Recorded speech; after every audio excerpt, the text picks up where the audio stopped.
Bom dia a todos e todas. Bom dia.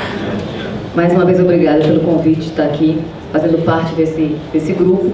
Então, a gente vai compor a mesa, primeiro, confirmando aqui que esse é o nosso primeiro Seminário Nacional do CSP com Lutas. Elegemos como tema fortalecer o classismo contra a desregulamentação neoliberal dos direitos. Esse seminário acontece hoje e amanhã no local onde nós estamos, no Novo Hotel Jaraguá. E vamos agora passar para o primeiro ponto de pauta, que é a primeira mesa, que tem como tema a análise da conjuntura social e política no Brasil atual, uma missão bastante árdua e complexa diante da conjuntura que vivemos. E para isso nós temos a honra de convidar para compor a mesa o nosso companheiro José Maria de Almeida, pelo PSTU,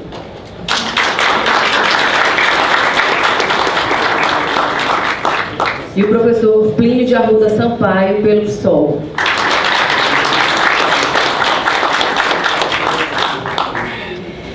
Queríamos registrar também que nós tínhamos convidado a professora Andréa Galvão, que é pesquisadora da Unicamp, que também ia contribuir com a gente, né, nesse debate e nessa análise. Mas, infelizmente, ela teve um contratempo de ordem pessoal, ela teve a perda de um membro muito próximo da família, não pôde comparecer, mas nos comunicou a tempo, justificou o seu impedimento e, inclusive, com muita delicadeza, mandou uma mensagem para a gente, apesar de toda a situação que ela vive agora, mas ela teve a sensibilidade de nos mandar uma mensagem de esclarecimento e justificativa. Eu vou pedir para o meu colega Sérgio ler essa mensagem da professora Andréa, tá? E logo depois a gente passa para as falas. Bem, camaradas, a mensagem passada pela professora Andréa Galvão é a seguinte: infelizmente, terei que cancelar minha participação amanhã. Minha sogra faleceu ontem e estou sem condições de sair de Campinas esta semana. Desculpe o furo, nunca cancelei nada na minha vida, mas essa é uma situação excepcional. Espero poder estar com vocês em outro momento. Abraços, Andréa. Então essa foi a mensagem passada pela professora, e aqui então eu peço ao plenário que a gente aprove uma nota de solidariedade pelo pesar da sogra da professora Andréa Galvão. Tá certo? Vamos aprovada a nota. Nós vamos passar a palavra então para o nosso primeiro convidado, José Maria de Almeida. Inicialmente a gente destacou um tempo de 30 minutos, claro que não é uma coisa muito rígida, não serei deselegante. Pode ser 31. Pode ser 31. Então vamos ouvi-lo. Passa a palavra.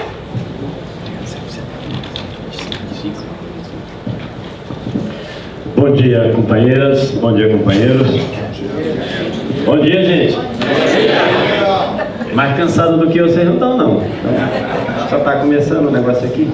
Não, gente, olha só, eu queria, em primeiro lugar, agradecer aqui o convite dos companheiros, das companheiras que organizaram o seminário, e dizer que essa discussão, especialmente no momento que a gente vive, é uma discussão muito importante. Nós tivemos, com o resultado das eleições, uma mudança na conjuntura do país, e é muito importante que a gente compreenda, né, o momento que a gente está vivendo, até para que a gente possa, de uma forma mais precisa, mais certeira, definir aquilo que são os desafios que nós temos no país, os desafios que estão postos para a classe trabalhadora, e a partir daí como a gente define, determina com mais precisão as nossas tarefas, a orientação para a nossa atividade, para as nossas organizações, no cenário que nos tocou viver.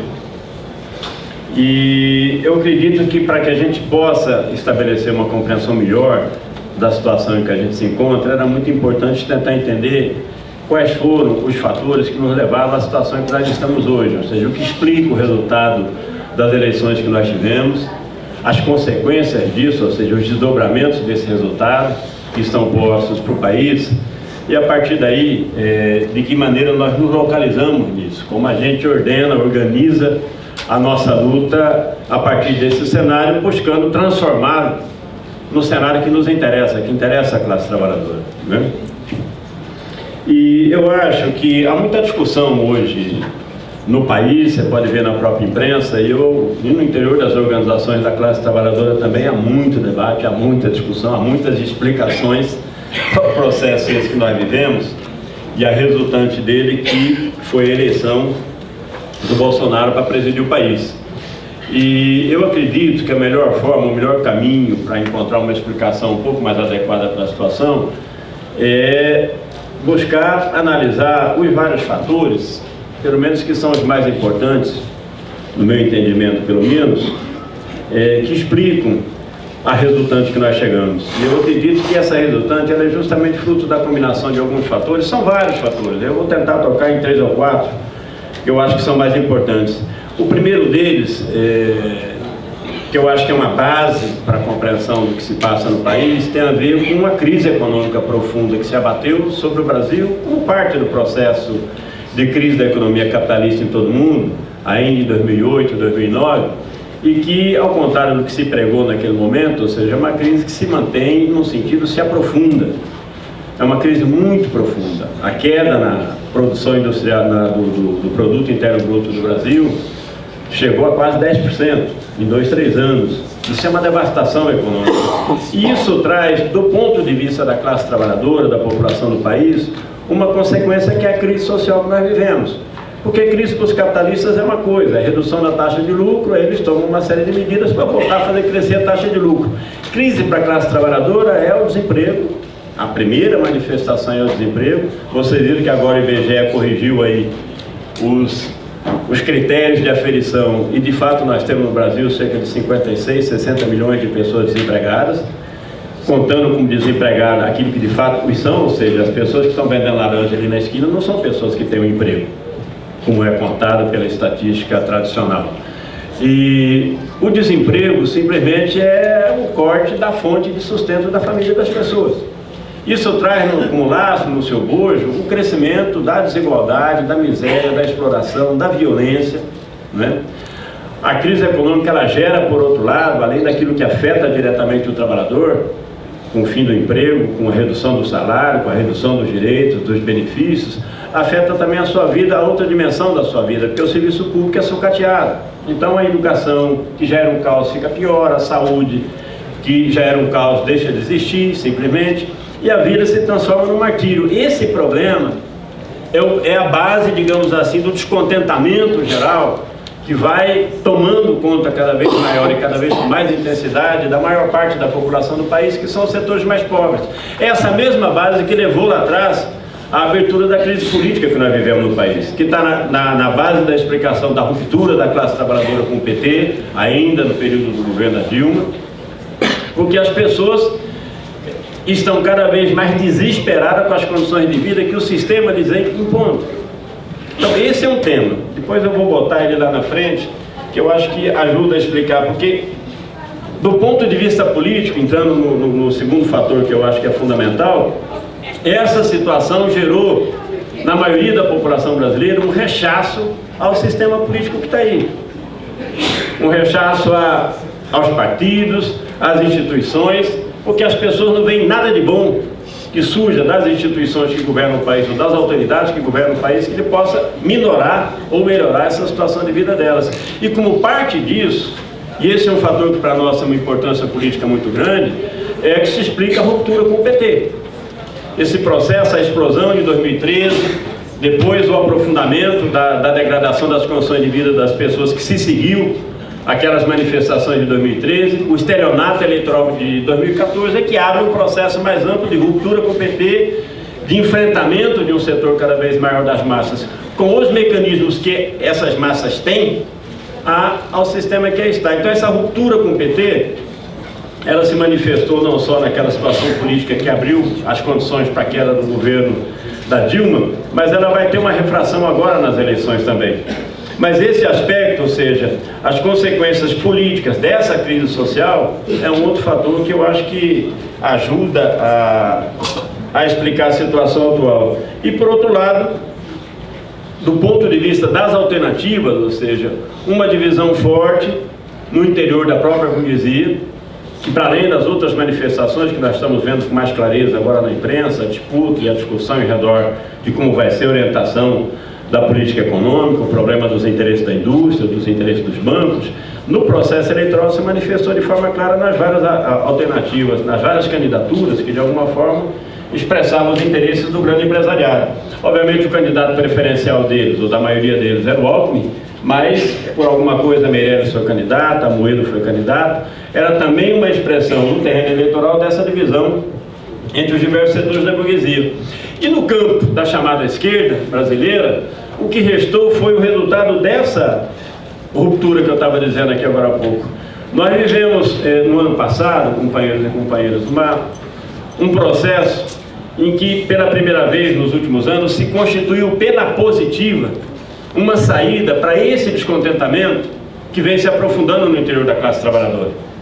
Porque a classe, ela, em 2014, da polarização das eleições, entre aqueles que iam tirar a comida da mesa do pobre, foi essa campanha que o PT fez contra o PSDB naquele momento, e aqueles que iam defender os interesses da classe trabalhadora, que foi aquilo que era o cartão de apresentação da candidata Dilma, escolheu a defesa dos direitos dos trabalhadores, votou contra o PSDB e votou no PT.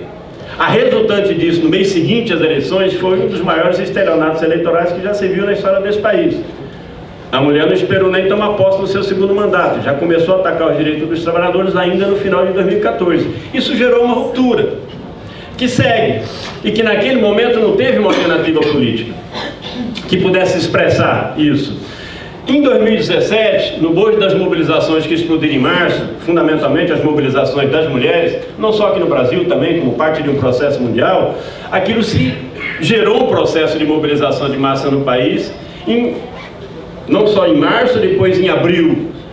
Isso atingiu um patamar superior, com a greve geral de 28 de abril, a maior greve geral que se fez na história recente desse país, e era o povo que estava tomando nas suas mãos a luta por construir uma mudança na situação de vida que ele estava vivendo. Depois teve a ocupação de Brasília, e o que estava colocado naquele momento ali, ou seja, a possibilidade de impedir que as coisas continuassem caminhando no caminho que estavam indo, estava colocada, através da luta. Por que não caiu o governo Temer? Por que foi aprovada a reforma trabalhista naquele momento? Porque a greve geral que foi marcada no lastro de abril e no lastro da ocupação de Brasília em maio, estava marcada para 30 de junho, foi desmantelada por obra da ação da direção do PT e da direção das grandes centrais sindicais do país. Então aquele processo em que a massa civil representada, pois eu vou impedir que continue a piorar as minhas condições de vida, foi simplesmente desmantelado. E sob direção da direção do PT, aquilo foi transformado no quê? Vocês se lembram? Que boa parte dos que estão aqui participaram desse processo. Por que foi, no bojo da desmarcação da greve de junho, o que foi construído no Brasil? A campanha pelas diretas já. E depois a campanha do Lula livre. Então se tratou de canalizar, de transformar, de desviar aquele processo de mobilizações que poderia ter gerado uma mudança no país, numa campanha eleitoral antecipada para o candidato do PT. E para a massa ficou qual a alternativa? Para botar para fora todo mundo. Porque o sentimento das pessoas naquele momento era o quê? Não é que era contra o PT e a favor do PSDB. Era contra o PT, contra o PSDB, contra o MDB, contra todo o sistema político. A discussão que nós fizemos naquele período de que não adiantava tirar Dilma, porque era preciso tirar Dilma assim. Porque o governo Dilma estava atacando os interesses da classe trabalhadora. Mas tirar Dilma e botar o Temer era trocar os 6 por meia dúzia. Ia continuar atacando o direito dos trabalhadores. Esse era o sentimento que as pessoas tinham. E a possibilidade de realizar esse objetivo estava colocada pela mobilização da classe trabalhadora. Disposição de luta havia. Foi demonstrado categoricamente na greve de abril, na ocupação de Brasília. O que não houve foi direção que permitisse, que possibilitasse que aquele descontentamento fosse canalizado no processo nacional de lutas que poderia, com a greve de junho, mudar o curso da conjuntura que nós vivemos, mas mudar a nosso favor. Não mudar como mudou agora com as eleições. Então, desde esse ponto de vista, a massa seguiu com o mesmo sentimento, porque aquilo ali não mudou as condições de vida das pessoas. Passou abril, passou maio, passou junho do ano passado, e as condições de vida continuaram a piorar. O que a massa fez nas eleições? Fez o fora todos, com o único instrumento que sobrou a ela.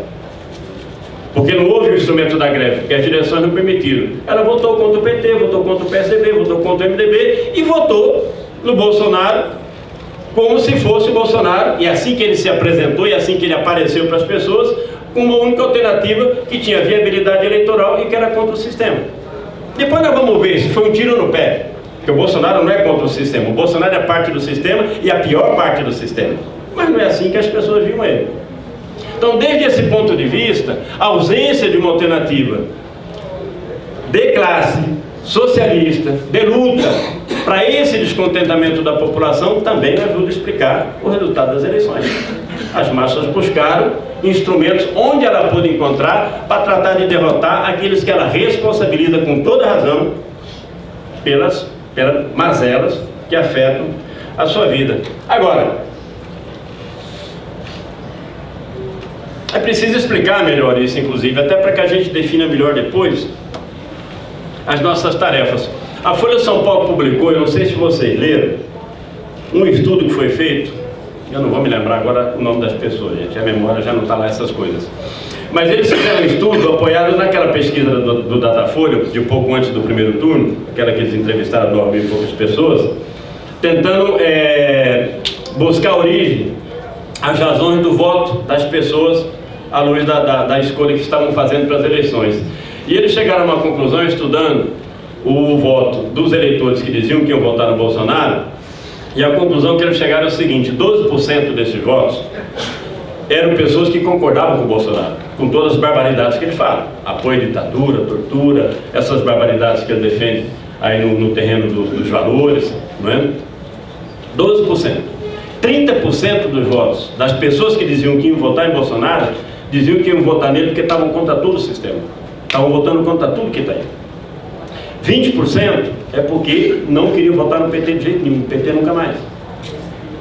Isso é uma concretização daquilo que eu estava explicando a vocês. Significa o quê? Que todo mundo que é contra o PT é de esquerda, é progressivo? Não, há um setor, a classe média, mais fortemente, também nos setores mais pobres da população, que frente à crise, ao desespero, às mazelas que afetam a sua vida, acaba abraçando alternativas, digamos assim, que querem botar ordem na situação para ver se melhora o quadro. Então acabam abraçando também ideias de direita do Bolsonaro. Agora, a ampla maioria da classe trabalhadora que votou no Bolsonaro, especialmente na classe operária, votou no Bolsonaro porque queria dar um castigo em todo o sistema que está aí. Aqui quem fez campanha nas fábricas, eu tive mais contato aqui em São Paulo com os camaradas do ABC, é uma coisa avassaladora. Os camaradas que fizeram uma campanha agora aqui no segundo turno, na Mercedes-Benz, que é a fábrica do Vicentinho, aqui no ABC, contavam como é que era a recepção na porta da fábrica. A maioria da turma que nós estávamos defendendo contra o PT, vota no 13, porque nós temos que derrotar o Bolsonaro, frente a esse quadro. A maioria das pessoas não queriam conversar, passavam direto. Vocês aí, ó, são a mesma coisa do PT. É isso. Uma parte parava para conversar, tinha mais simpatia pela nossa política, porque era crítica ao PT, mas achava que o Bolsonaro era demais, né? E o seguinte, o PT encolhido, 70%, 80% dessas pessoas votaram no Bolsonaro. E não tem argumento. Você fala, não, mas o Bolsonaro vai, ele defende uma ditadura, ele vai atacar o teu direito. O nego respondia assim, não, esse aí pode ser que faça isso, e se fizer nós vamos tirar ele. Agora o outro já fez, PT nunca mais. Não tem argumento para convencer as pessoas. É revolta, é raiva. Tem a ver com o sentimento construído em base à traição que essas pessoas sofreram. Essas pessoas, esse sentimento é progressivo sim, porque isso aqui é resultado de uma traição que foi feita contra eles. Porque a classe trabalhadora brasileira não acalenta expectativa no PSDB, no MDB, apesar de votar no MDB e votar no PSDB, porque não espera nada dessa turma. Agora no PT sim, acalentou expectativa, acalentou esperança e foram traídos. Então, desde esse ponto de vista, essa ruptura, essa dimensão da ruptura, sim, é progressiva. Então, o pior que se pode fazer numa situação dessa, gente, é dizer, ó, isso aí é tudo fascista, isso aí é tudo, como é que é, atrasado, que defende contra os gays. Olha, esse problema dos valores é um problema muito importante, porque o Bolsonaro, ele se conectou com os setores da classe, não através das ideias de defesa da ditadura, da tortura, ou da defesa dessas políticas liberais que ele vai tentar implementar agora no governo. Porque disso não tem conexão com a classe. Onde é que ele tentou se conectar? Apoiado no atraso ideológico, no atraso da consciência da nossa classe. Então o pessoal é contra o aborto, o pessoal discrimina gays, discrimina as pessoas LGBT, a discriminação racial no nosso país é grande. E ele se conectou através daí. Agora, essas mesmas pessoas, com esses mesmos valores, semana passada estavam votando no PT. Esses mesmos pastores dessas igrejas estavam fazendo campanha por Lula na eleição dele. Esses valores da nossa classe nós não vamos conseguir superar agora. Isso demanda você libertar a classe dessa escravidão econômica para que a gente possa avançar na nossa consciência, avançar na nossa cultura. É com essa classe, com esses atrasos que nós vamos fazer uma revolução nesse país. Não é com outra classe. A classe operária que fez a revolução na Rússia não era mais evoluída intelectualmente ou em termos dos valores do que a nossa classe operária aqui no Brasil. Essa agressão que é feita contra os trabalhadores por aqueles que defendem aí o projeto do PT é um desserviço à nossa classe, porque a classe se dividiu nesse processo. E a tarefa fundamental que nós temos nesse momento é unir a nossa classe de novo. Para quê? Para enfrentar os ataques que virão. Porque a classe votou no Bolsonaro achando que ele ia mudar a situação que está aí e melhorar a vida do povo. Ele vai fazer o oposto. E nós temos que tratar de preparar a nossa classe para enfrentar esse processo. Então, desde esse ponto de vista, eu acho que o pior que nós podemos fazer é começar a xingar as pessoas que são os responsáveis pelo resultado eleitoral. Se há que xingar um responsável pelo resultado eleitoral, são as direções do movimento operário brasileiro que cometeram as traições que cometeram, que desmontaram o processo de lutas no ano passado e deixaram como única alternativa para a classe trabalhadora, para tentar mudar o sistema, as eleições. E nós sabemos que através das eleições não se muda nada nesse país que possa mudar ou melhorar substancialmente a vida da classe trabalhadora. Bom, então esse é um primeiro tema que eu acho que é importante que a gente procure entender. Bom, o que é o governo Bolsonaro e quais são os desafios que nós temos? O Bolsonaro é um governo de ultradireita, um governo liberal. Eu diria que se há três coisas que era importante ressaltar sobre o que caracteriza esse governo. É um governo que vai aprofundar os ataques contra os direitos da classe trabalhadora, aprofundar em toda a dimensão que ele puder. Então vai vir a reforma da Previdência, vem agora no começo do ano. Vai vir, a depender do governo, vai vir a reforma da Previdência, vai vir um aprofundamento da reforma trabalhista. Ele vai tentar essas coisas todas. Você vai ter força para fazer ou não? Nós vamos ver um pouquinho mais adiante, vamos ver como responde a nossa classe. Então, desde esse ponto de vista, é o oposto do que pensa a classe. Que ele vai entrar, vai acabar com a corrupção, acabando a corrupção, vai melhorar a vida das pessoas. Não, vai piorar. Segundo, é um governo que vai tratar de dar passos largos no processo de recolonização do nosso país, de privatização, de desnacionalização, de entrega do nosso país para o capital estrangeiro. Vocês estão vendo quem está assumindo aí a economia. Acabou de ser nomeado um cara para a presidência da Caixa aí, que é um cara que defende, aliás, tem um estudo. É o cara que está na presidência da Caixa é o cara que estava na presidência da Petrobras. Ele já entrou dizendo que vai vender o setor de crédito, vai vender o setor de cartão de crédito, mesmo da Caixa Econômica Federal, que eles dizem que não vão privatizar. O que assumiu a Petrobras, historicamente, nesse debate aqui no nosso país, defende a privatização da Petrobras, a privatização desse negócio todo. É um governo, bom, vocês viram como é que chama? O ministro das Relações Exteriores que foi nomeado. Então é uma coisa que a gente estava brincando aqui, remete quase que à Idade Média, um negócio meio barro. Agora, numa coisa ele é bastante localizado, subordinar o país aos interesses econômicos dos Estados Unidos. Então tonto não é não, louco de rasgar dinheiro não é não, por mais que pareça, né? Mas é esse tipo de governo que nós vamos ter. É um governo nesse sentido mais liberal do que os outros que nós tivemos até agora. Com um agravante, que é o diferencial que tinha essa candidatura em relação às outras candidaturas, porque numa boa, esses dois itens aqui é comum a todos os outros candidatos que estavam participando das eleições, à exceção da minha amiga que está aqui, minha amiga Vera. Porque esse programa econômico aqui é o programa econômico do governo, que o PT também defende e também pratica quando está no governo. Para não dizer os outros candidatos aí, Alckmin e Companhia Limitada. Qual é o agravante desse candidato? Ele ameaça as liberdades democráticas. É um cara que defende abertamente a implantação de uma ditadura no país, defende a tortura. Nesse aspecto, defende um retrocesso no regime político do país, né? Tem coisas que nós já estamos vivendo aí, já estamos enfrentando. O problema da escola sem partido é só uma expressão disso. Há uma campanha desse setor da direita que está representada na candidatura do Bolsonaro contra o que eles chamam de como é que chama? De marxismo gramsciano, marxismo cultural. Marxismo cultural, que eles enquadram em todo mundo. Não sei se vocês viram a aula de política, de ciência política que foi dada por esse deputado, esse que é príncipe, diz que é herdeiro da nobreza aqui do país, da época do Império, como é que chama o nome? Ele deu uma aula de Luiz Felipe, ele deu uma aula de ciência política aqui na Assembleia Legislativa de São Paulo, que diz o seguinte: o espectro político brasileiro é o seguinte: tem a esquerda revolucionária, que é marxista, que é o PT, o PDT, o PCdoB, tem mais alguém aí que eu não sei quem é. E a Folha de São Paulo. Tem uma esquerda moderada, que é o DEM, o PSDB. Não estou brincando, gente. O cara fala isso e fala com a boca cheia. E tem duas direitas, que é uma direita libertária, que é a direita do Amoedo aí, do Partido Novo, e a direita conservadora, que é o PSL. Essa é a cabeça dos caras, né? Desde esse ponto de vista. Então, essa coisa da escola sem partido é como se os problemas da educação do Brasil fossem a doutrinação que os professores fazem em sala de aula. E a partir desse tipo de discussão, ele tira a atenção de todo o resto dos problemas, porque ele vai atacar os direitos, as condições de vida da classe trabalhadora, e botando a culpa nos professores comunistas, não sei, bom, comunista é todo mundo, né? O FHC, nós vamos ter que começar primeiro. É uma calúnia contra a FHC, essas coisas, coitado. Mas nós temos que começar a reivindicar o que é a nossa parte aí.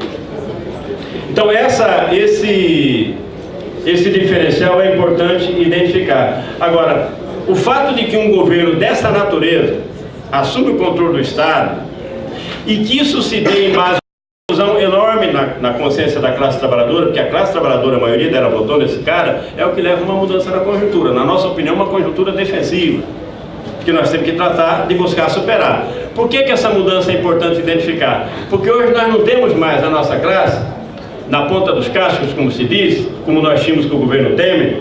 Se o governo Temer apresenta uma reforma da Previdência, bastava convocar uma greve geral que sai.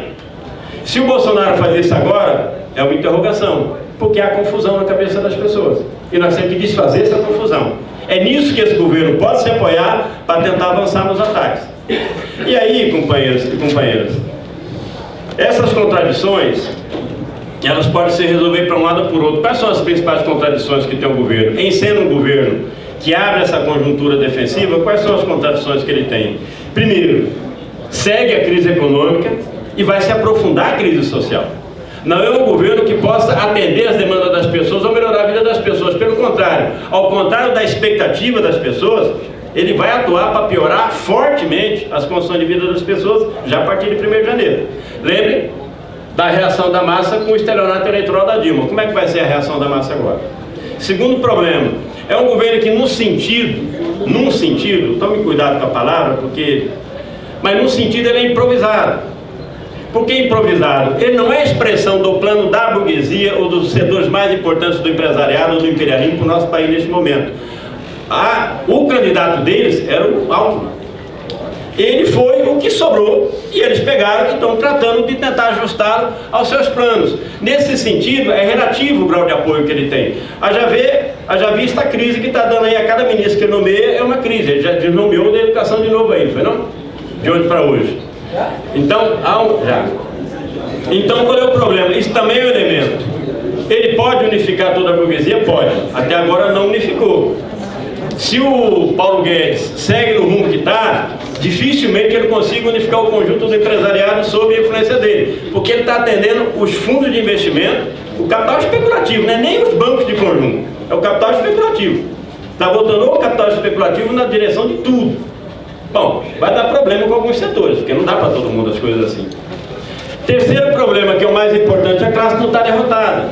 A classe votou nele para castigar os outros, mas ela não está derrotada. Na medida que ela vai ser atacada, qual vai ser a reação da classe trabalhadora? Ela vai se imobilizar, vai se paralisar? O maior risco que nós temos hoje é pela ausência de uma direção ou por um papel nefasto das direções do movimento, seja a direção do PT, seja a direção das centrais sindicais, não se viabilizar uma reação da classe frente aos ataques que vão vir. Isso pode criar a condição para que o Bolsonaro vá avançando. Porque ele hoje não implantou uma ditadura no país, ainda. Ele pode. Ele vai querer, pode ser que sim. Se houver uma reação contra a aplicação das medidas que ele quer aplicar, ele pode tentar implantar. Se implantar, fecha, na verdade, muda a relação de forças. Porque a contradição desse governo hoje é que ele entra, mas ele se antecipa a uma mudança na relação de forças, porque não houve uma mudança na relação de forças, a classe não está derrotada. A eleição, ela abre uma conjuntura defensiva, mas ela não muda a situação toda que nós viemos vivendo. Vamos ver como a classe reage. Então, uma possibilidade é que ele consiga avançar, implantar essas políticas econômicas sem reação ou derrotando a reação da classe trabalhadora. Pode abrir uma situação mais complicada no país.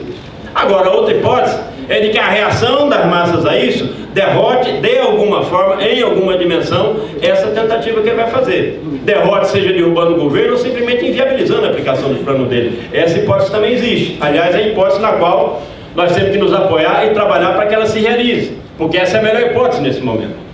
Então, disso, gente, para terminar aqui a minha fala, que nós estamos já bastante avançados, eu já estou bastante avançado no tempo, eu acho que deriva as duas ou três tarefas mais importantes que nós temos nesse momento. A primeira delas, por óbvio, é estimular o que há de resistência e de luta já, porque há situação diferente de setores para setores da classe trabalhadora. Há um processo de mobilização maior nesse momento na juventude, nas universidades, entre os professores que estão sendo atacados diretamente por essa coisa da escola sem partido, e há uma situação de expectativa muito maior na classe operária, por exemplo.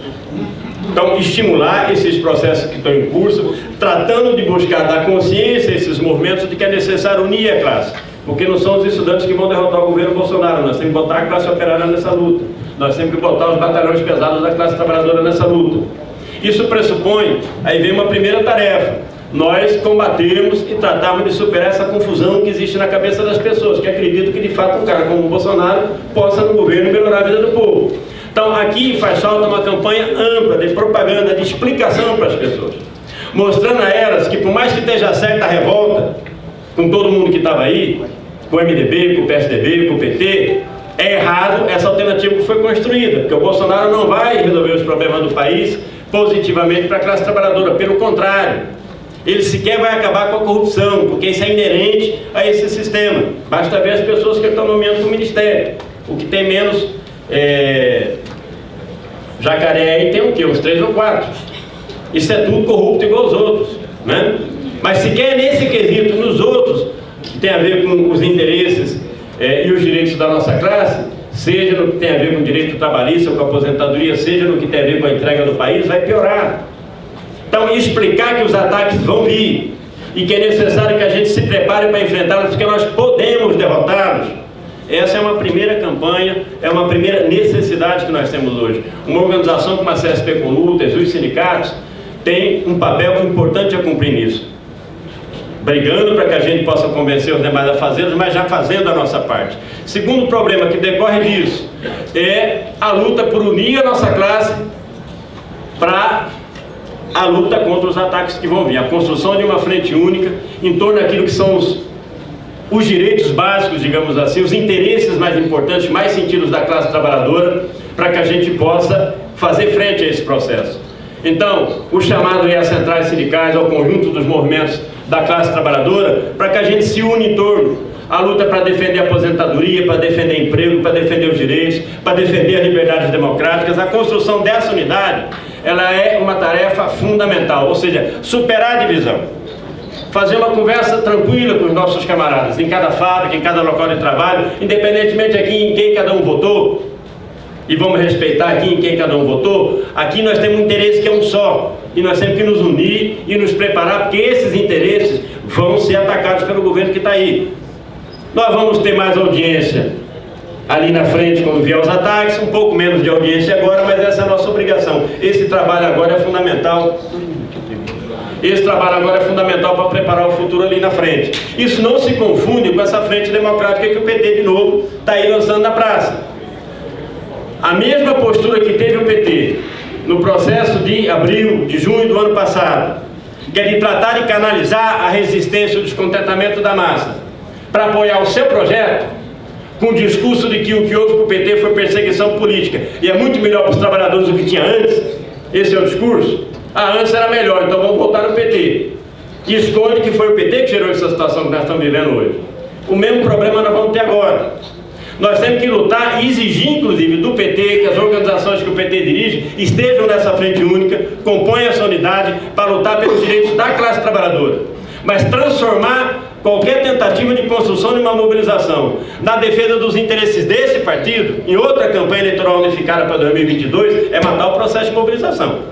Então a construção da frente única da unidade é para lutar em defesa dos direitos dos trabalhadores e não transformar a possibilidade de luta que há na defesa do interesse desse partido. Em primeiro lugar, porque não une a classe. A classe operária desse país não vai à rua para tirar o Lula da cadeia, gente. Porque a turma acha que ele devia estar lá. E está errado, está só ele. Tem injustiça? Tem injustiça. As pessoas acham isso. Agora, não se corrige essa injustiça defendendo impunidade para todo mundo. Se corrige essa injustiça botando o resto também lá. As pessoas não querem mais a defesa do projeto do PT. Nós não vamos unir a nossa classe nisso. Então, essa defesa da unidade não se confunde com isso. Por último, gente, o que gerou a ausência de uma alternativa lá atrás? Nesse sentido, as grandes organizações da esquerda brasileira não só fizeram o que fizeram no governo, mas fizeram o que fizeram depois que foram apiados do governo do país, no processo do ano passado. Então, a construção de uma alternativa de classe, de esquerda, socialista, como saída para a crise que o país vive, é a tarefa mais importante. Nós temos que construir outra referência para a nossa classe, para dar ela um sentido, não só para lutar contra tudo que está aí, mas a favor de uma mudança no país que possa resolver os problemas que afligem a vida da classe trabalhadora hoje. Então a esquerda brasileira, a esquerda socialista, os partidos, as organizações da classe trabalhadora precisam se debruçar sobre isso.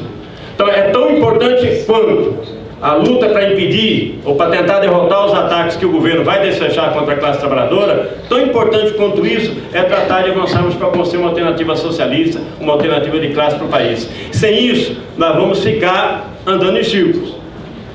Porque nós já tivemos um processo de mobilização que impôs derrotas, inclusive, ao governo, mas por ausência de uma direção que pudesse levar essa luta até o fim, retrocedeu. Então, a construção dessa alternativa, de uma direção alternativa para a luta da nossa classe, é talvez, do ponto de vista estratégico, a tarefa mais importante que nós temos pela frente. É preciso aprender com os erros do passado para que a gente possa dar passos e construir uma alternativa que possa não só retomar o processo de mobilização da classe, mas dar a esse processo de mobilização uma conclusão distinta da que nós tivemos até agora. Desculpe pelo tempo mesmo.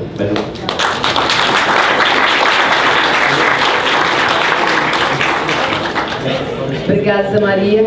Ele foi quase que espartano no tempo. Gastou apenas 33 minutos. Foi muito bom. A gente tinha dado 30, então ele ultrapassou muito pouco. Tá? 10%, mais 10% está na... Tá super na média. Antes da gente passar pro Plínio, a gente queria só lembrar para vocês que está correndo no auditório aquela moção de apoio ao Daniel Ruiz. E nós temos 4 cópias que estão rodando. É possível que não caiba a assinatura de todo mundo nessas 4 cópias. A gente já está providenciando mais cópias para passar. Então, quem não conseguiu assinar, depois procura a mesa que a gente disponibiliza, tá bom? Eu vou passar então para o Plínio. O mesmo tempo e a mesma condescendência. Então, bom dia. Primeiro, agradeço muito o convite aqui do Conluta. É sempre uma grande responsabilidade conversar com os militantes, os dirigentes da Conluta. Nós estamos vivendo um momento grave, gravíssimo da vida brasileira. É um momento grave do mundo, e no mundo, agora o Brasil vai para a vanguarda dos casos de gravidade. Ou seja, o que está acontecendo aqui não é brincadeira. Então, eu acho que essa iniciativa de parar, procurar entender o que está acontecendo, para a gente saber como reagir, é absolutamente fundamental. O que eu vou falar aqui, acho que em certo sentido repete o que o Zé Maria falou, mas eu vou insistir em algumas coisas. Primeiro, a gravidade da crise. Ou seja, o que está acontecendo aqui? É a crise do capitalismo e o impacto devastador da crise capitalista sobre a classe trabalhadora de uma maneira geral e sobre a classe trabalhadora latino-americana em particular e a brasileira especialmente. Por que a brasileira especialmente? Porque a crise provoca destruição de forças produtivas. E no caso latino-americano, quem está mais afetado pela crise é o Brasil. Porque o Brasil é quem tem mais indústria, o que sobrou ainda de indústria é muita indústria, e isso no projeto de reorganização do sistema capitalista tem que ser destruído. Então, nós vivemos uma profunda crise econômica. A face, digamos, superficial da crise é a estagnação da economia. A economia está parada. Todo ano o mercado vem e diz: agora o Brasil vai crescer 3%, todo ano. Em 18 eles falaram isso, em 17 eles falaram isso, agora em 19 estão falando isso, vão crescer 3%. Acho que é um número cabalístico que eles pegam. Só que o fato é que a economia está parada. E não há nada que explique o Brasil crescer. Você diz: mas se fizer a reforma da Previdência, vai dar um negócio tremendo para o banco, mas não vai crescer nada. E se privatizar a Petrobras? Também vai dar riqueza para certos grupos capitalistas, mas não vai crescer nada. Então, esse é um dado concreto. Isto não está resolvido. E não é a chegada do Bolsonaro e Deus acima de tudo tal que vai resolver isso daqui. Não vai resolver nada. Bom, segundo, nós vivemos uma crise social profunda, que eu acho que tem dois lados. Vou pegar um dado de desemprego, que não é o que o Zé Maria citou, que até é mais grave. Mas se você pegar os dados do IBGE, entre desempregados, desalentados e subutilizados, nós temos mais ou menos 28 milhões de brasileiros. É 1 de cada 4 membros dos trabalhadores brasileiros está nessa situação. Este é o dado real. E tem a face, digamos, violenta dele: 62 mil mortos por ano. Então, esse é o dado, esse que eu acho que é o dado principal. Se a crise social não for resolvida, o país vai ferver. E a crise social está aí. Bom, e nós temos uma crise política profunda. A crise política é o seguinte: acabou a democracia de cooptação. Ela acabou. Então, é uma crise terminal da nova república. Isso eu acho que é importante, porque é isso que explica, na minha opinião, o desempenho do Bolsonaro, e com méritos. Ele diagnosticou isso e lançou uma consigna: fora todos. Só que é um fora todos reacionário. E o povão olhou e falou: opa, isso aqui é uma novidade, vamos experimentar esse fora todos aqui para ver o que dá. E nós temos uma crise de identidade também profunda, que é: não há nenhuma solução para os problemas do Brasil fora da miséria do possível. Então, todos os candidatos propõem a miséria, todos, não todos, nós temos uma candidata aqui, mas todos os candidatos dos partidos da ordem, comprometidos com a ordem, propõem soluções dentro da miséria do possível, que pode ser mais, menos, muda a dose, mas todos estão por aí. Ou seja, ninguém mais, não há um projeto que diga: não, nós temos uma solução. Ninguém tem. Então, esta é, digamos, é o quadro estrutural dentro do qual se dá a vitória do Bolsonaro. Bom, o que na minha opinião é a vitória do Bolsonaro? É a falência definitiva da nova república. Ou seja, não foi só um repúdio ao PT. A gente tem que ter bem claro isso: é um repúdio à nova república. O PT, dentro dos partidos da ordem, foi o que se saiu melhor, o que é razoável, porque ele é o mais organizado, mais forte, o único que fez alguma coisa para os trabalhadores. Então ele até teve uma certa gratidão dos trabalhadores. Tem a maior bancada, é o partido mais organizado, tem uma central, ele sai mais ou menos inteiro. Muito arrebentado, mas mais ou menos inteiro. Ou seja, o que foi repudiado foi a ordem, e isso a gente tem que entender para a gente poder dialogar com ela. Por que foi? Porque para os de baixo essa democracia não funciona, ela é inócua. Esse é um dado gravíssimo. Ou seja, os trabalhadores não acreditam na democracia. Por que esse é um dado importante da gente refletir? Porque se nós vamos ter, e nós vamos ter, que defender as liberdades democráticas, porque elas serão atacadas, quem é que defende a liberdade democrática? Só os trabalhadores, porque só interessa estruturalmente, não conjunturalmente, aos trabalhadores. Mas então, como é que a gente mobiliza os trabalhadores para defender as liberdades democráticas, se os trabalhadores acreditam que as liberdades democráticas são inócuas? Então nós vamos ter que ter uma política para aqui, não é? Bom, e para os de cima, por que falham? Os de baixo não pararam de defender.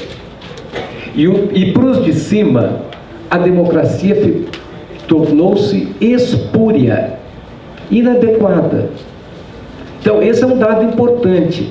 Eu tenho acordo com o Zé Maria que o Bolsonaro não era o candidato preferido, né? Mas a nossa burguesia é muito pragmática. Eu já conversei com um aí e falei, não, é o que temos, né? Então vamos com esse aí, porque é o que temos. Depois a gente troca se precisar, mas por enquanto vai esse daqui, né? Quem achava que estava com o Temer, agora vocês vão ver, agora é Bolsonaro, né?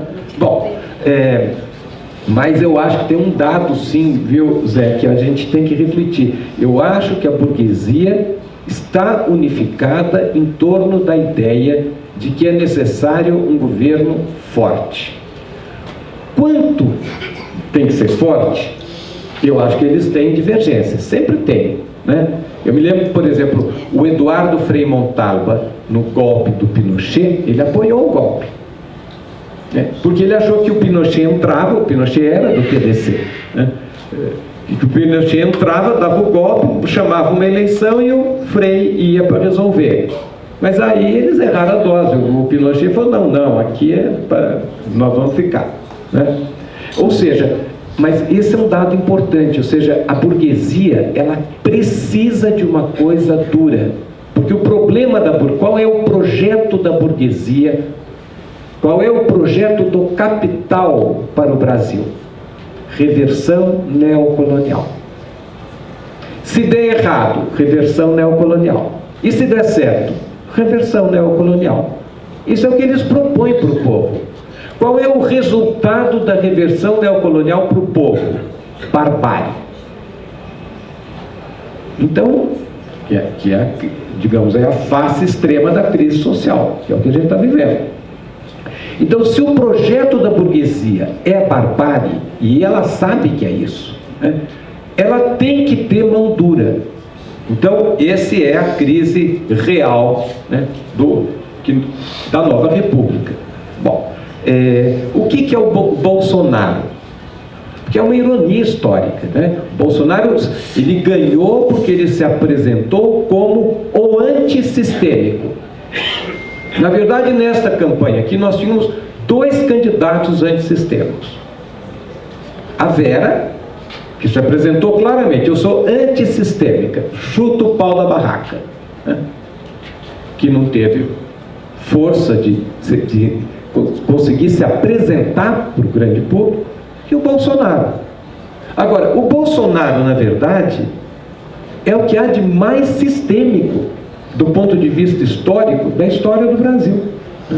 Ou seja, o Bolsonaro, como diz a música, é um museu de grandes novidades. É o Cazuza, né? É o futuro que vai repetir o passado. Porque o que é o Bolsonaro? Vamos ser bem claros. É o reino dos negócios. É, acima de tudo e acima de todos, o mercado. Esse é que é o Bolsonaro real, né? E o que é isso? Isso é a essência da colonização brasileira. O que era a colônia? Um negócio, acima de tudo e de todos, dos índios, dos negros, dane-se. Aqui é o seguinte, nós vamos ganhar dinheiro, né? Então esse é que é o Bolsonaro. Só que ele é, de um lado, os negócios e de outro, o despotismo da plutocracia, como forma de dominação. Então o que é o Bolsonaro? É uma espécie de Temer com uma borduna na mão. O que é uma ironia. O povo votou como? Não queremos o Temer. De jeito nenhum, repudiamos. Se o Temer chegar perto, nós não queremos. E quem que ele elegeu? O Temer com o cacetete na mão para bater no povo quando ele reclamar do governo. Eu não estou falando isso para fazer retórica, eu estou falando isso para dizer o seguinte: é um governo que vai provocar muita reação, rapidamente, e muito conflito. Porque é um governo, na verdade, que fez um estelionato eleitoral. Então nós tivemos o estelionato, digamos, da Dilma, e agora vem o estelionato do Bolsonaro. E a classe vai perceber isso, eu acho, rapidamente, né? Então, na economia, qual é o programa? Liberalismo Plus. Esse aqui é o programa. Nós não sabemos o que o Bolsonaro vai fazer, porque ele vem, né? A gente é um governo muito fraco, na verdade, né? Uma liderança muito fraca. O Paulo Guedes falou que ia zerar o déficit primário. Eu não acho que ele vai fazer isso, porque a burguesia brasileira pega esses tecnocratas e fala: ô companheiro, menos, não dá para fazer isso. Então, se ele fizer, a economia brasileira vai para uma recessão pesada, de 3%, 4%. Né? Porque a economia já está parada. Se você vai reduzir 2% do PIB de gasto, assim, de supetão, você bagunça o pouquinho que eles conseguiram recuperar nesses últimos 2 anos de estabilização da recessão. Né? Bom, então, o que é na política? Qual que é a ideia dele? É a violência. E eu acho que esse é o problema. Né? E que violência, no fundo, eles estão propondo? A negação da cidadania do trabalhador. Porque essa é a violência que eles estão propondo. Né? O trabalhador não tem direito a nada, nem à educação. Porque o que é a escola sem partido? A escola sem partido é, no fundo, a negação da educação. Então eles têm um projeto muito articulado, e é contra o povo, e é contra o trabalhador, de uma maneira explícita. Tudo é uma negação do trabalhador. Então é um governo ideologicamente antissocial e antinacional, e a gente deve explorar isso. Ele se apresenta de verde e amarelo. Ele é o contrário do nacional. E isso tudo vai aparecer, porque fake news... Primeiro, eu não acho que ele ganhou por causa da fake news, né? Isso eu acho que é mimimi do PT. Ele ganhou porque ele tinha uma proposta, e a proposta encarnou no povo, e é por isso que ele ganhou. Você diz: mas aí teve trapaça. Teve trapaça de lá e teve trapaça de cá. Eu não estou com isso querendo nem justificar, nem dizer que o fake news não tem efeito nenhum. Mas o fake news não muda a realidade. Ele vai ter problema. Por exemplo, ele nomeia um privatista para a Petrobras. Este privatista vai repetir o Pedro Parente? Se ele repetir o Pedro Parente, vai ter outra greve dos caminhoneiros. O mesmo caminhoneiro que deu um fôlego danado, porque foi ali que o Bolsonaro mudou de patamar, né? Porque, com razão, ele abraçou, ele falou: olha, aqui nós vamos resolver. Bom, ele vai fazer a greve por um motivo muito simples: ele não vai poder pegar o caminhão dele e trabalhar. Então ele vai falar: dane-se, eu vou contra, do jeitinho que eles falavam. Se tiver ruim, a gente tira. Eles vão tentar ir para cima. Bom, então eu acho que esse é o governo Bolsonaro. Qual é a perspectiva que nós vamos ter aqui? É uma perspectiva de acirramento da luta de classe, pesada, né? Muito pesada, né? Qual é o padrão de dominação para que a reversão neocolonial funcione? É a mão dura. Eles ganharam, eles estão com uma força enorme, porque o Bolsonaro teve uma vitória política tremenda, porque eu me lembro que na greve dos caminhoneiros ele falou intervenção militar, né? Aí todo mundo veio, começou, opa, aí deram um chega para lá, ele fez o seguinte: intervenção militar pelo voto. Bom, mas ele ganhou. Ele tem, teoricamente, um mandato para bater. Legitimado. que vai ser uma loucura. Quer dizer, o povo ou mandatou para dar cacetada nele mesmo. Bom, nós vamos ter que ver como é que isto evolui. Mas, de qualquer maneira, este mandato não resolve o problema, porque ele vai ter que referendar isto na rua. E eu acho que aqui é que entra a luta real. Ou seja, agora o país vai ter que ser passado a limpo real, e isso vai se decidir na rua. E aí eu acho que digamos, isso, quem vai ganhar? Quem tiver força real na rua. Qual é a nossa força real? É a classe. Se a classe não se apresentar, eles avançam, né? Ou seja, tudo que é institucionalizado está enfraquecido. Então, agora depende da massa sair. Essa é a impressão que eu tenho. Se a massa não sair, eles estão mandatados a trucidar quem aparecer. Ou seja, acabou a bravata. Nós estamos chegando no tempo dos problemas reais. E é isso que a gente vai ter que enfrentar. Bom, então vai ser um período conturbado. Na economia, não vão resolver nada. Na corrupção, talvez, né, se o Moro fizer um giro pelo Planalto e prender o Ministério, já dá uma melhorada. Mas como é que vai ser isso? É impossível. Se eles resolverem a corrupção, acabou o padrão de acumulação e dominação brasileiro. Vai ser o único caso de transição para um pós-capitalismo a partir do fim da corrupção, né? Agora, a gente precisa ver como é que eles fazem isso. O Brasil é muito criativo. Porque você pega, por exemplo, este governo Bolsonaro, ele parece cada vez mais com o governo Temer. Os ministros estão aqui, a base de apoio está perto. Então, todo mundo agora vai mudar. Todo mundo percebeu que o velho morreu.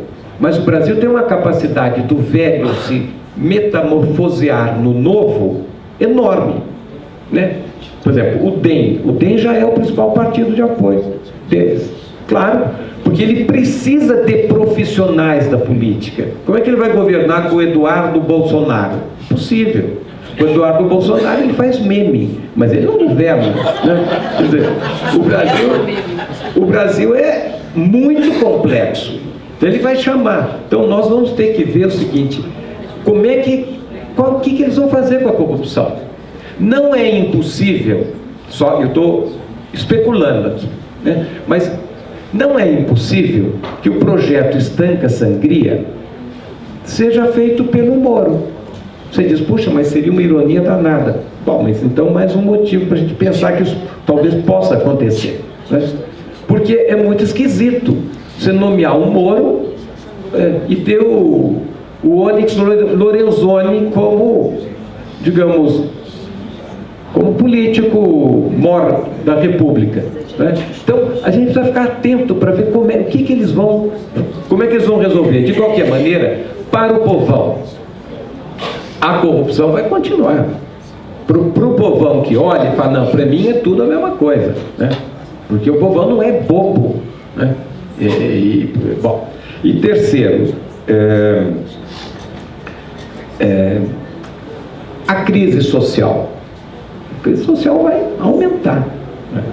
Qual que eu acho que é o primeiro movimento deles? Eles vão para cima do povo, estão matando 62 mil, mata 100 mil, 120 mil, mas o povo sente o negócio, né? Eles vêm para cima desses sindicatos, e eu acho que a gente tem que estar muito claro como é que a gente atua neste momento, para não sair porque acabou a bravata, né? Aqui vai ter que ser, nós vamos ter que jogar futebol para valer, porque a bravata acabou, e eles têm carta branca para acabar com a bravata. Eles têm força para fazer isso, né? Eles vão para cima de professor, universidade, né? E esse é o primeiro movimento. Isso é o que eles podem fazer no primeiro momento, porque os resultados econômicos dependem da economia mundial. Hoje a economia brasileira é uma economia reflexa, como se fosse um barquinho no meio de um mar revolto, sem leme.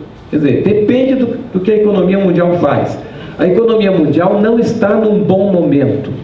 E várias mercadorias brasileiras, inclusive, já estão com commodities caindo. Ou seja, o ambiente não é bom. Então ele vai ter que fazer alguma coisa. E eu acho que a gente tem que ter muito cuidado com a tática, além da estratégia, para não dar, digamos, fazer sacrifício em vão. Para concluir, né, qual é o desafio? Eu acho que nós temos um primeiro desafio, que é resistir. Né? Nós vamos ter que resistir aos ataques aos direitos dos trabalhadores e resistir os ataques às liberdades democráticas, os dois. Né? Agora, não adianta só resistir. Nós temos que propor algum horizonte. Nós temos que ter algum farol. Eu não digo que a gente tem que ter um projeto acabado, né? O que nós vamos fazer sei lá, departamento de física da FAPESP. Não precisa chegar tanto o projeto. O projeto tem que ter um farol. Ó, eles têm um projeto que é a reversão neocolonial. Nós temos o nosso projeto que é reversão colonial em vocês. Ajuste em vocês. Quer dizer, nós temos que ter um projeto. Né? Eu acho que o nosso projeto deve ser intervenção popular. Eles não propuseram intervenção militar? Nós estamos, então está ótimo. Eles vão testar a intervenção militar pelo voto. Nós vamos propor alguma outra coisa. E o que é essa intervenção popular? É o socialismo. Vamos propor. Mas não resolve nada falar socialismo. Não, claro que não resolve nada. Mas põe um outro debate, sem o qual nós não temos uma conversa diferente para fazer com a população e com a classe. De qualquer maneira, o que eu estou querendo dizer aqui é o seguinte: nós vamos ter que construir força real. Nós vamos ter que ter um projeto. E nós vamos ter que ter uma organização à altura do projeto. Né? Isto depende, no fundo, deste projeto encarnar na classe. E no curto prazo, enquanto a classe não reagir, nós estamos numa situação adversa. Nós estamos numa situação adversa, que eu acho, vou jogar para a gente discutir, né, que eu lembro da Guerra e Paz do Tolstói, né, a invasão de Napoleão à Rússia. O general Kutuzov dizia o seguinte: quem ganha a guerra não são os generais, quem ganha a guerra são os povos. É o momento franco. Os eslavos recuam e deixam os francos a zero. Ou seja, não é que recua, sai correndo em debandada. Não. Recua de maneira organizada, queimando tudo, ou seja, impondo o máximo desgaste ao invasor. Desgasta o invasor. O eslavo percebe o que está acontecendo e vem a reação eslava. Isso é o Tolstói. Eu acho que nós devemos fazer mais ou menos isso. É uma espécie de judô. Deixa o Bolsonaro se enrolar na própria perna, porque ele não tem o que apresentar. Claro que é bem mais fácil falar do que fazer, né? Mas o que eu estou querendo dizer é o seguinte: enquanto a classe não reagir, o nosso espaço é simbólico. Ele não é que não seja importante, mas ele é simbólico e a gente tem que fazer com muita cautela para não sacrificar de maneira inútil, né, a juventude, os trabalhadores, a nossa militância, porque eles precisam disso e estão ávidos de sangue, eles querem sangue, né? Bom, então eu acho que é mais ou menos isso para a gente, porque isso daqui é uma conversa, né? Então era mais ou menos isso que eu só para concluir. Para isso nós vamos ter que ter unidade. Nós vamos ter que discutir isso da unidade, né? A unidade é com quem? Bom, se o Paulinho da Força estiver na greve contra a Previdência, eu vou estar feliz. Então a minha unidade é absolutamente ecumênica, é a mais ampla possível, né? Mas nós vamos ter que entrar de maneira independente. Nós temos que ter capacidade de conversar com a classe, nos diferenciar do PT. né? Outro dia, não sei quem foi, falou para mim também, não, mas é tudo petista. Eu falei, meu Deus do céu, agora, né? Porque, claro, porque virou tudo petista. Então nós temos que pensar como é que a gente organiza. Já existem frentes, nós temos que pensar, né? Tem a Frente Brasil, tem uma que parece que não tem medo, né? E tem, nós temos que ter, não, tem a Frente Sem Medo, então, e tem, agora, então isso tudo nós temos que pensar. Então, para encerrar, é um momento grave, nós temos que ter uma teoria, né, uma explicação para enfrentar esse momento, nós temos que pensar bem as consequências desta reflexão do ponto de vista tático e estratégico. Nós temos que ter novas organizações. Os nossos instrumentos organizacionais, eles não foram preparados para isto. Para isto nós temos que ter força real. É outro movimento, né, que vai exigir dos sindicatos outra prática, que eu acho que a gente tem que se antecipar. Eles virão para cima dos sindicatos, eu acho, né? E nós temos que pensar como é que organiza na fábrica, como é que... Então, é um momento que exige criatividade, coragem, né? Capacidade de luta, crítica, generosidade, humildade para a gente poder atuar juntos, criar confiança entre nós, né? Porque se alguém pensa que vai aproveitar isso daqui para ciscar para dentro, não está entendendo que o Titanic está afundando, a crise é grave, não é só o Brasil, o capital está fazendo um teste aqui no Brasil. Será que a truculência, dá para fazer truculência colonial em sociedade urbana com 220 milhões de habitantes? É um teste. Vamos supor que dê. Vitória do capital. Vai reproduzir isso daqui, né? Então, ou seja, não é brincadeira o que está aqui. Nós estamos num momento gravíssimo da história da humanidade. E o Brasil agora foi posto numa posição de laboratório. E cabe a nós ter a capacidade política, né, de dar uma resposta a isto. Esse é que eu acho que é o tamanho do desafio que está posto. Obrigado.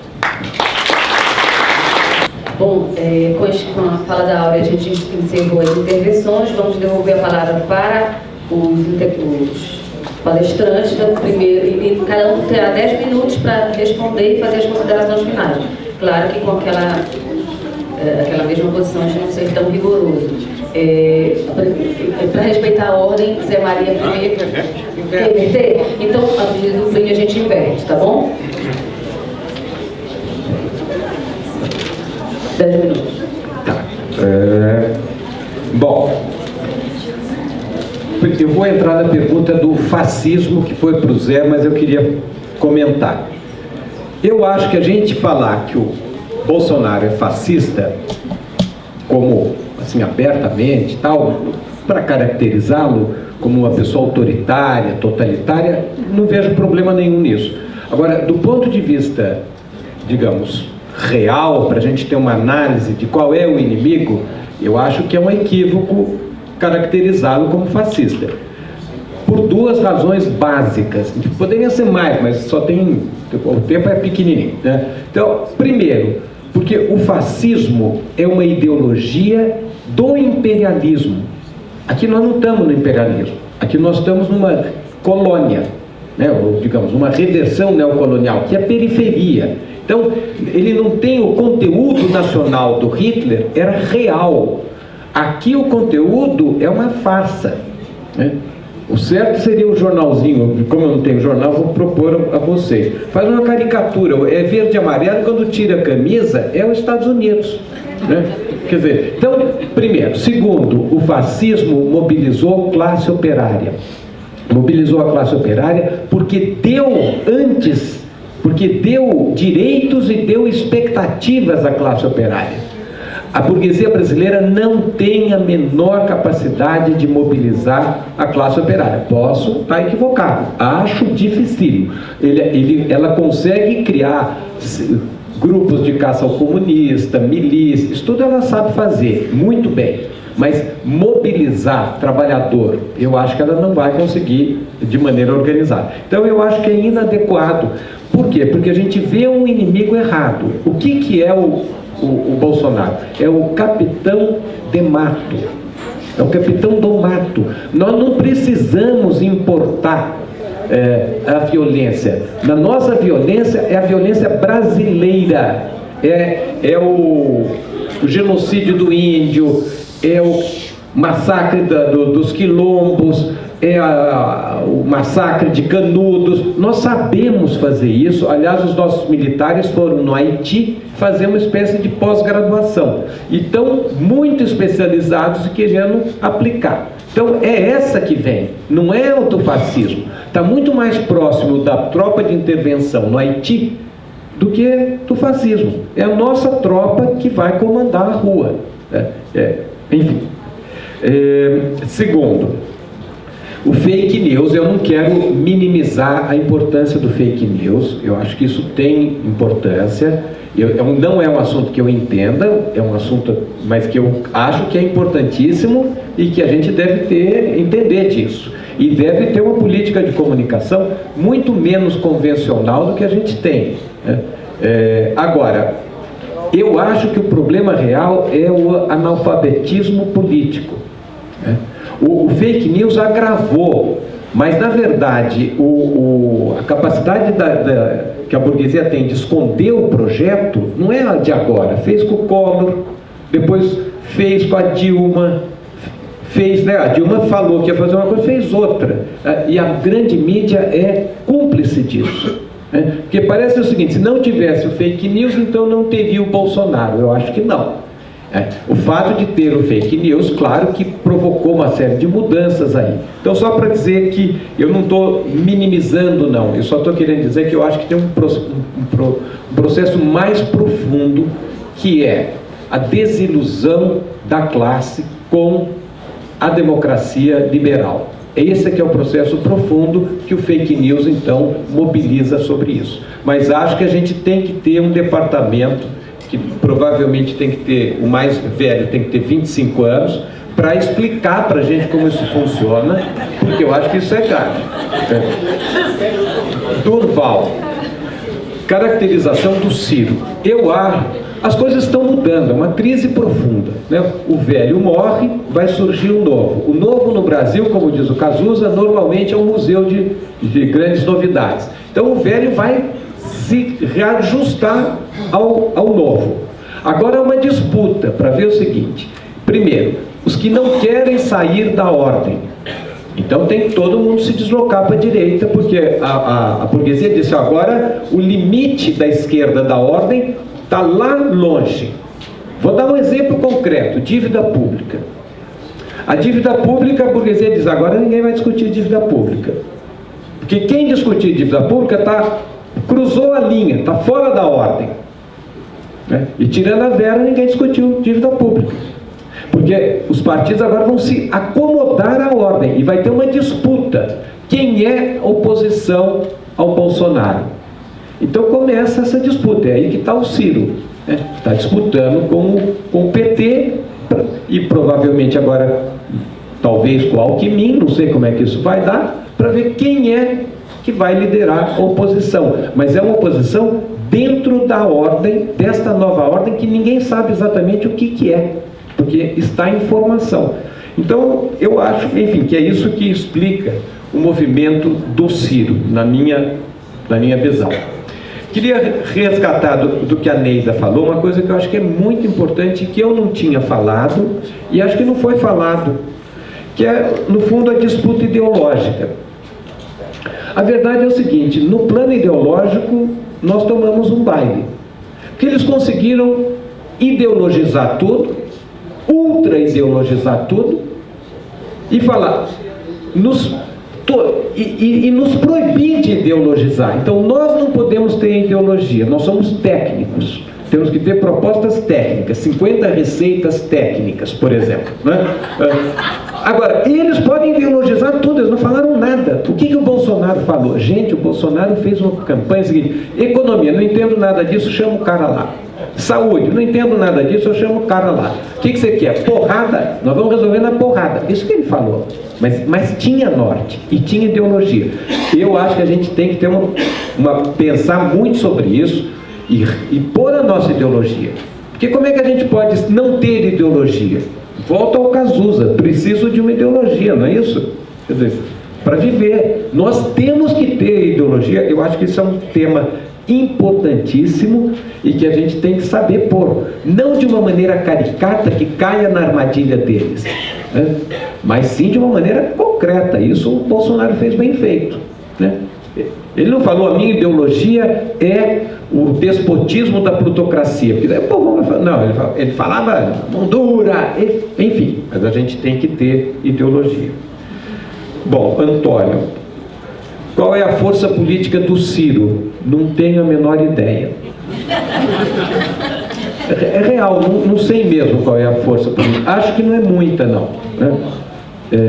O Ciro é um político bem convencional, e ele ao contrário do Bolsonaro. O Bolsonaro tem uma vantagem sobre o Ciro, né? Você pergunta para o Bolsonaro: o que você acha de física? Ele fala: eu não entendo nada disso, eu chamo quem sabe. O Ciro entende de tudo, e muito, né? Então é uma farsa completa, né? Então mas eu é que não entendo nada de Ciro, então eu vou continuar. Petilda, por que o Nordeste ficou vermelho? Eu acho que porque pelo peso do Lula. Sinceramente, eu acho que é isso. Pelo peso do Lula, pelo peso do PT, pelo peso dos governadores. Eu acho que é o sol é forte, o sol lá pra... O sol é bravo, eu não entendi, mas deve ter. Por quê? Quente. É que deixa as pessoas vermelhas. Ah, o sol é bravo, tá bom.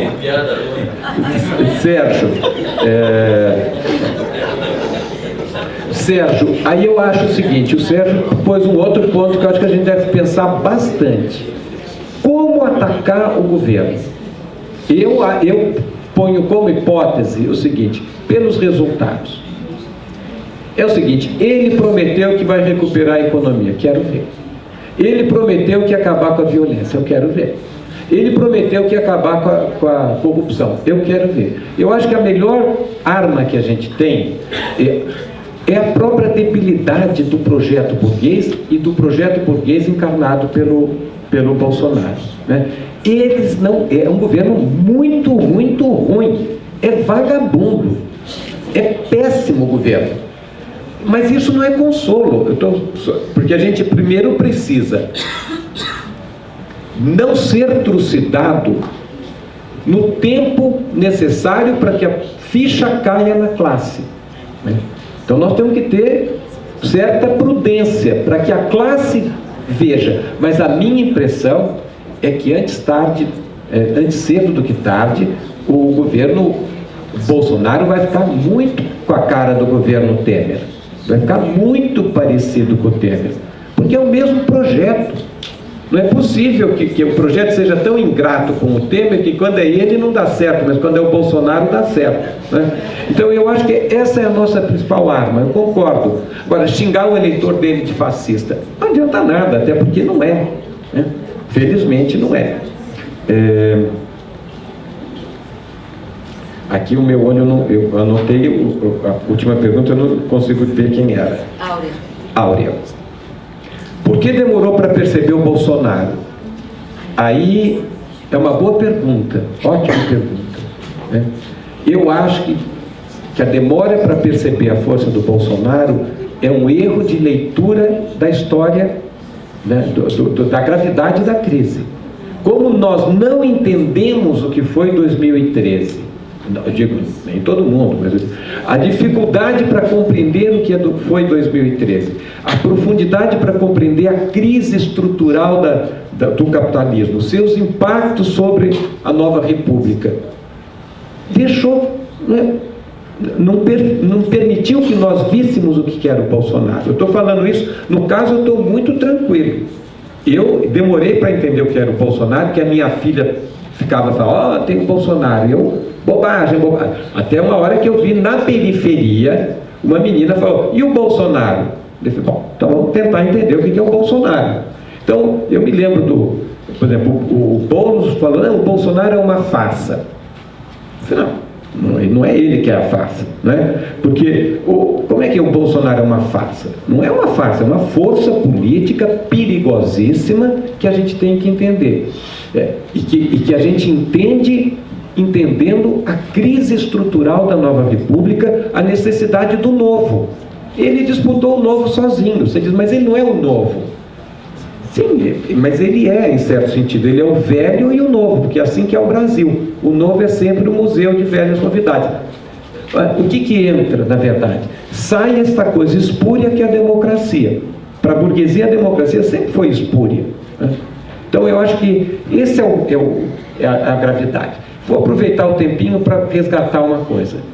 Nós temos que conectar defesa das liberdades com condições de vida dos trabalhadores. Se nós não tivermos capacidade de fazer essa conexão, o povo não vai defender a democracia. Então, esse é um elemento que a gente tem que pôr, que só reforça a ideia. Nós temos que ter um projeto, nós temos que colocar na ordem do dia mudanças profundas, né? E apostar que a classe compre isso, né? Digamos, encarne esse projeto. E se ela não encarnar, não vai acontecer nada, né? Mas sem a gente propor isso, como é que ela vai sozinha propor, né? Então, eu acho que a demora em perceber o risco Bolsonaro é a inércia da política, é fazer a política com a cabeça do passado, é não entender que a crise é estrutural e que as coisas vão mudar profundamente. Qual é a tática?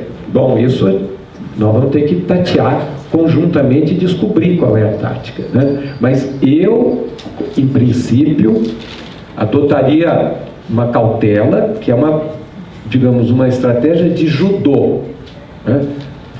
Vamos esperar ele se desgastar, vamos ter, digamos, cautela, né? Cautela não quer dizer que ninguém vai lutar, todo mundo vai lutar, mas vai lutar com força real. Eu vou dar um exemplo, né? Lá na USP, logo depois da eleição, o pessoal da Poli disse que, do Bolsonaro disse que ia fazer uma brigada fascista para bater no pessoal da história, né? Projeto brilhante, né? Aí a história, o pessoal das ciências sociais convocou uma assembleia foram uns 2.000, gigantesca, né?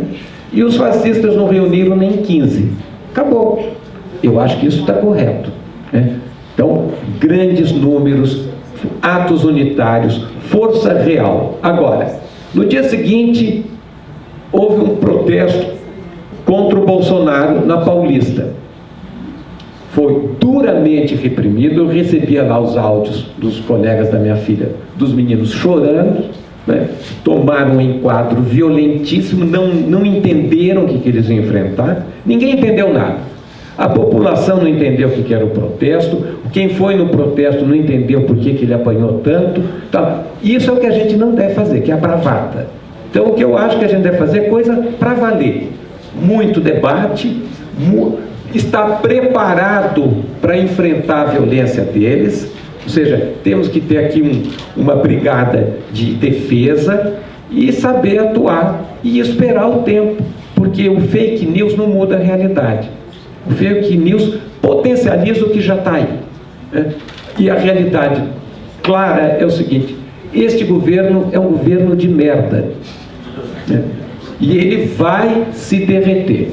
Isso não quer dizer que nesse tempo ele não vai fazer violência, arrebentar o país, desorganizar o Estado, vai fazer tudo isso.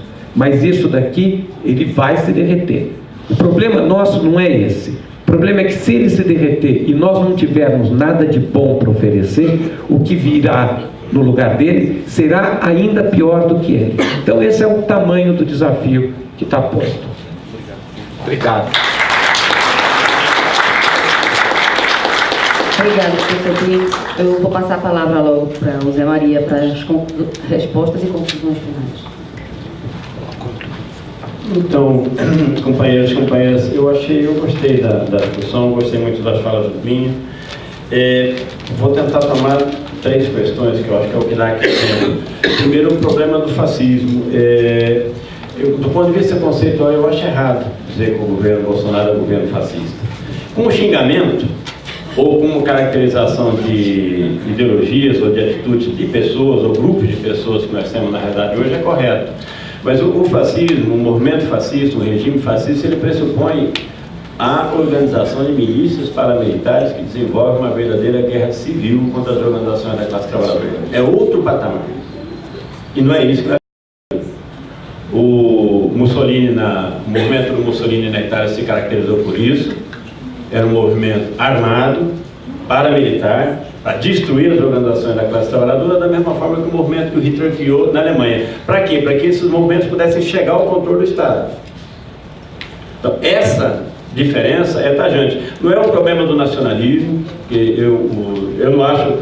Se o fascismo, e eu acho que é isso que o Plínio falou, é mais propriamente o regime mais característico do sistema financeiro, não há nada mais internacionalizado nesse mundo aqui do que o sistema financeiro. Em todos os países onde se implantou, é o regime do sistema financeiro. E eu acho que o principal problema está aí. Percebe? Então, há uma diferença. Quer dizer que não existam grupos fascistas no Brasil? Existem. E não existem de agora. O que eu acho mais grave no que está acontecendo hoje é que o discurso do Bolsonaro e o fato desse cara chegar ao governo estimula esses grupos. Porque nós já temos agressão aos homossexuais, agressão aos negros, às mulheres. No Brasil é que a gente tem um pouco incorporado aquela ideia de que o Brasil é um país pacífico. Aqui se assassina 70 mil pessoas por ano. Então você vai falar, vai ter violência para o pessoal que mora na periferia, tem que olhar para você e falar, mas que mundo você está? Violência eu já estou aqui no dia a dia. Tem que matar gente aqui todo dia. O Brasil mata 13, 14 mulheres, as que são computadas aí nas estatísticas oficiais por dia. É o campeão mundial de assassinato de travestis. Então, esse processo é levado a cabo de forma disseminada pelo atraso, pelo machismo, pela cultura das pessoas, mas também por parte de grupos organizados, que vão ser estimulados agora. Isso se transformou em organizações armadas contra as organizações da classe trabalhadora? Ainda não. E qual é o problema que eu vejo? Tanto na Itália como na Alemanha, isso foi utilizado como forma de se chegar ao Estado. E depois vale a pena estudar isso. Depois, ao chegar ao Estado, ao controle do Estado, ao governo, se teve que burocratizar esses movimentos, porque para a burguesia, para o grande empresariado, para os bancos, é necessário estabilidade, para que eles possam desenvolver os seus planos econômicos e lucrar. Não interessa um regime de guerra civil permanente no país, então eles têm que incorporar essas milícias ao Estado. Na Alemanha, vocês devem ter estudado na história aquele episódio que se chama Noite das Facas Longas, das Adagas Longas, que eles falam. Foi quando foi decapitada toda a direção das milícias paramilitares que o Hitler tinha organizado. Porque ele precisou incorporar ao Estado, ao controle do Estado aquilo. E a direção daquela milícia não aceitou. Qual é o problema que nós temos no Brasil? O Bolsonaro chegou no governo. Ele tem sob comando dele, neste momento, os profissionais da violência no nosso país. São as Forças Armadas. São centenas de homens armados, treinados. Pergunto, ele precisa organizar uma milícia paramilitar para poder atacar as organizações da classe trabalhadora? Você pode usar o exército para isso? Então, porque isso significa dizer que vai ter menos violência? Não. O Plínio frisou mais na fala dele, ele tem razão. O mínimo que se pode esperar desse governo é muito mais violência do que os governos anteriores. Esse é o diferencial. Ele não tem prurido em botar o exército na rua para arrebentar uma mobilização se for necessário. Não que isso nunca tenha ocorrido. A Dilma fez isso também, ela não botou o exército para reprimir aquela mobilização contra o leilão do Campo de Libra. Mas uma coisa é isso, outra coisa é de forma sistemática botar as Forças Armadas na rua para impedir a organização, para impedir a luta. Está colocada essa possibilidade? Está. Vai acontecer isso? Não sei. Porque há vários fatores aí que vão interferir nisso.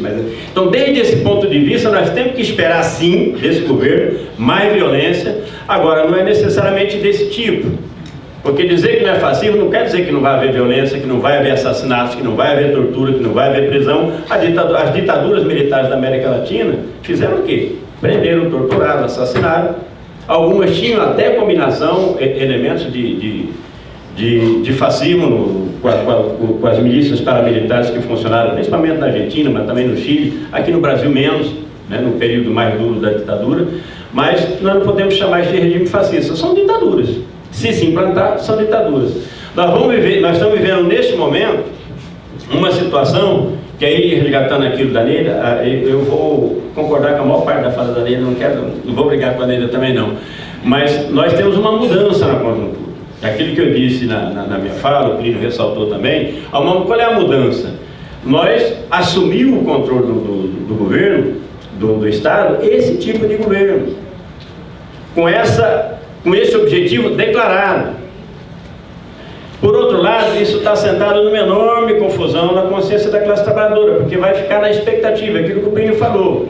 Bravata, neste momento, vai dar cacetada na cabeça. Por quê? Porque não basta chamar as pessoas para lutar. Porque as pessoas estão achando que daí pode vir mudança para melhor. Vai ter que desfazer isso na cabeça das pessoas.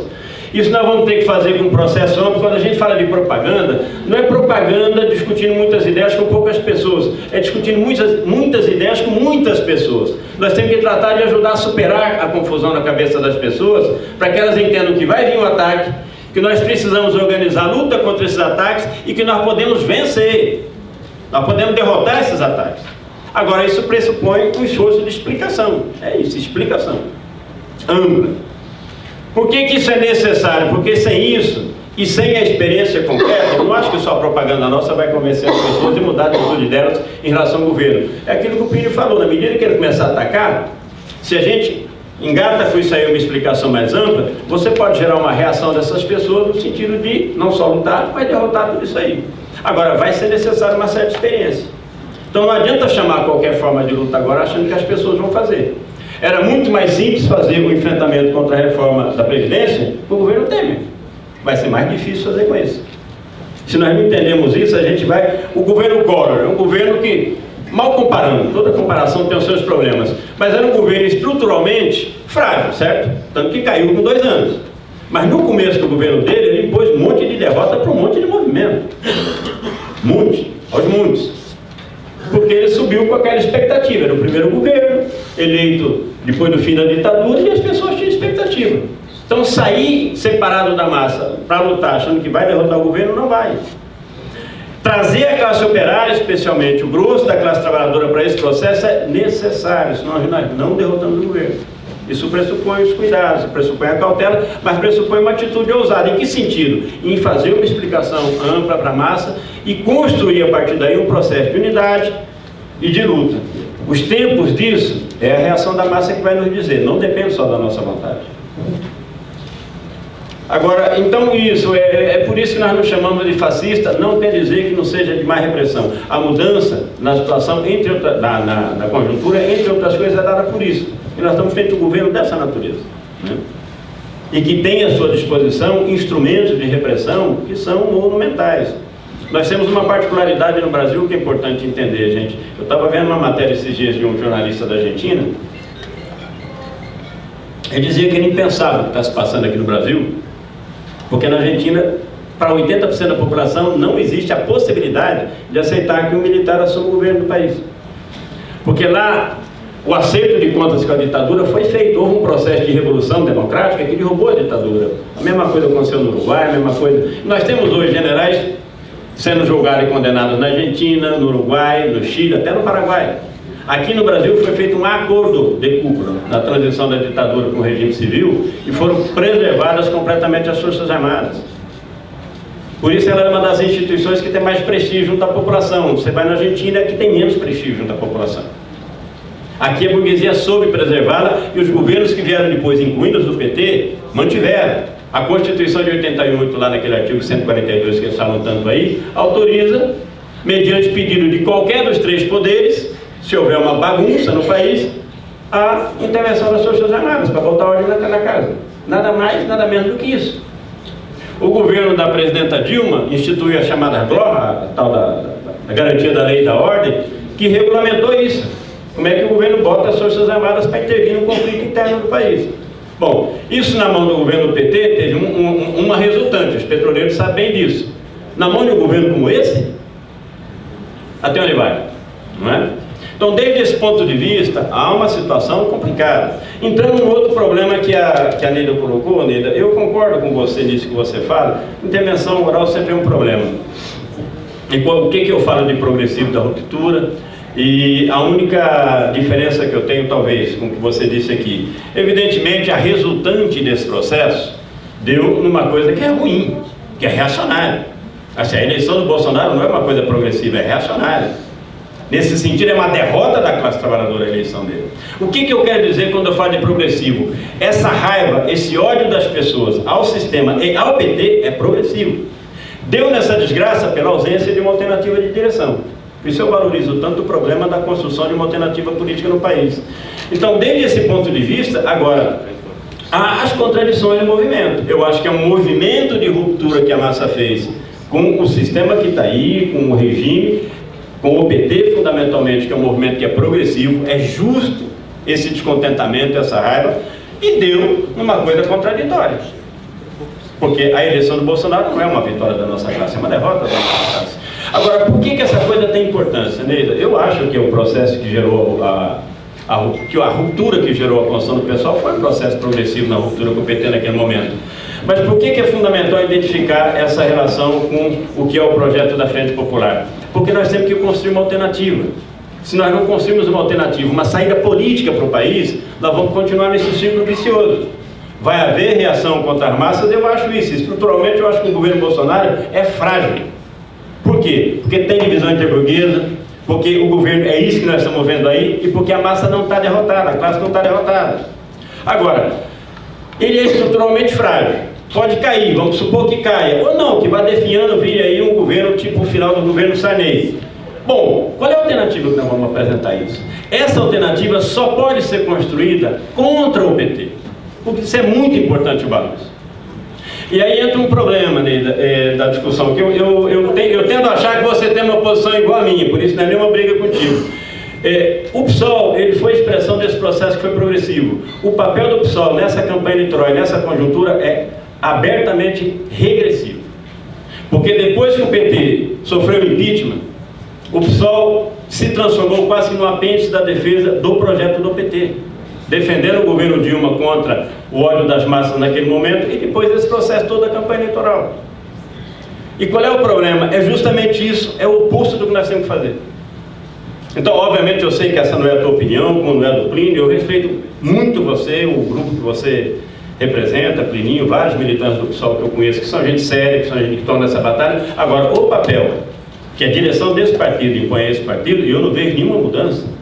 Não vejo? Ainda hoje eu vi uma foto na Folha que eu quero crer que seja um erro, sei lá, um erro editorial da Folha. Eu boto uma foto do que seria o Haddad dando uma entrevista depois de uma reunião com os petistas em Brasília, que eu vi ontem, e cá atrás dele aqui está de novo o Boulos lá.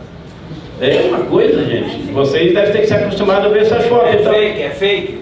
É verdade. É verdade essa foto? Então, vocês percebem o problema?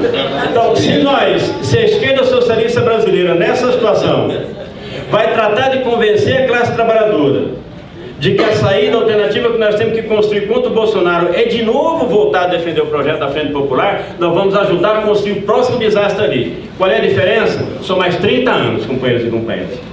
Porque o PT custou a classe trabalhadora desse país uma geração e meia. Porque se as decisões desse partido na década de 80 fossem outras, o Brasil hoje era outro. Então, é muito importante entender isso. Porque às vezes é ruim, nós temos uma tarefa que é muito difícil, que é construir a unidade de todo mundo, com o PT inclusive. Porque o PT tem que estar nessa luta para enfrentar o ataque aos direitos. Nós não vamos construir uma frente única sem o PT. Ele tem que estar nessa frente única. Mas a alternativa política não pode ser que o partido segue defendendo, porque o PT não fez. Não é que ele não fez autocrítica pública. Não há nenhum indício de mudança na compreensão que esse partido tem ou do projeto que esse partido tem para a sociedade. E o pessoal, ao se localizar dessa forma, ele vira um ponto de apoio para tentar trazer os trabalhadores, aqueles que estão mais à esquerda, para canalizar de novo. Então, nesse sentido, com a direção do PSOL e com o PSOL nós temos essa diferença. Eu sei que eu não tenho essa diferença com você, você tem uma outra visão disso, mas é nesse sentido que eu falo que é positivo, não é resultante, você tem razão na observação que você faz.